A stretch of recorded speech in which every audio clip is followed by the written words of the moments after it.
Hi, ഇന്ന് നല്ല വെയിലാണ് കേട്ടോ. അതുകൊണ്ട് നല്ല രസമുണ്ട്. ഒന്ന് പുറത്തേക്ക് ഇറങ്ങി പറമ്പിലേക്കൊന്ന് ഇറങ്ങി കുറച്ച് കാന്താരി മുളക് പറിക്കാമെന്ന് വിചാരിച്ചിട്ട് ഇറങ്ങിയതാണ്.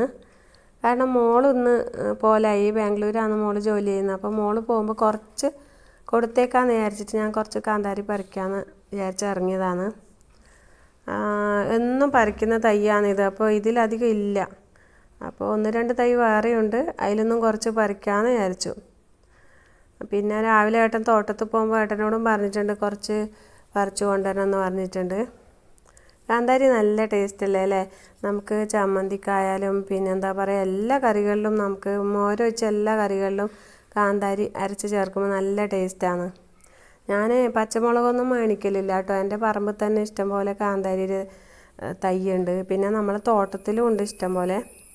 ഇത് പിന്നെ ഞാൻ സ്ഥിരം പറിക്കുന്ന തൈയായതുകൊണ്ട് ഇന്ന് ഇതിലധികം ഇല്ല. കുറേ എല്ലാം പറിച്ച് തീർന്നു. എന്നാലും ഇല്ലത് നമുക്ക് പറിച്ചെടുക്കാം.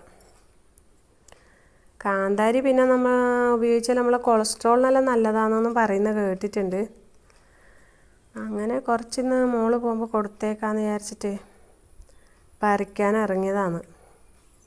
നല്ല കാലാവസ്ഥയാണ്. നിങ്ങളെല്ലാം വീട്ടിൽ കാന്താരിയെല്ലാം ഉണ്ടോ? ഒന്ന് കമൻറ്റ് ചെയ്യണേ. ഉണ്ടോ? ഇത്ര പോരെ കിട്ടി. കുറച്ച് ഏട്ടനും പറിച്ചു കൊണ്ടുവന്നു. പിന്നെ കുറച്ച് ഞാൻ എൻ്റെ ഇവിടെ വീട്ടിൻ്റെ ചുറ്റുവട്ടത്തിലെ തൈമൊന്നും കുറച്ച് പറിച്ചു. ഇത്ര പോരെ മതി. അവൾക്ക് അധികം എരിവൊന്നും വേണ്ട. കുറച്ച് കൊടുത്തേക്കാന്ന് വിചാരിച്ചു. കണ്ട, എല്ലാവരും വീഡിയോ ഇഷ്ടപ്പെട്ടാൽ സബ്സ്ക്രൈബും ലൈക്കും ഒക്കെ ചെയ്യണേ.